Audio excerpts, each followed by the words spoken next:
GST வரி குறைப்பால் மக்கள் பிஜேபியை நோக்கி சென்று விடுவார்கள் என திமுக கவலைப்படுவதாக முன்னாள் ஆளுநர் தமிழிசை சவுந்தரராஜன் தெரிவித்துள்ளார். சிவந்தி ஆதித்தனாரின் பிறந்தநாளை முன்னிட்டு சென்னை போயஸ் கார்டன் இல்லத்தில் வைக்கப்பட்டிருந்த அவரது உருவப்படத்திற்கு மரியாதை செலுத்திய பின்னர் செய்தியாளர்களிடம் பேசிய தமிழிசை இதனை தெரிவித்தார். ஜிஎஸ்டி வரி குறைப்பு என்பது உலகமே பாராட்டி கொண்டிருக்கும் பொழுது முதலமைச்சர் சொல்றாரு, 8 வருஷம் ஏன் செய்யல?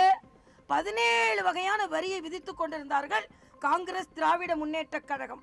அந்த 17 வரியை இன்னைக்கு 2ஆ குறைச்சிருக்காங்கன்னா அதை பாராட்டாமல், அப்ப மக்களுக்கு எது நல்லது செஞ்சாலும் இவங்களுக்கு கவலை.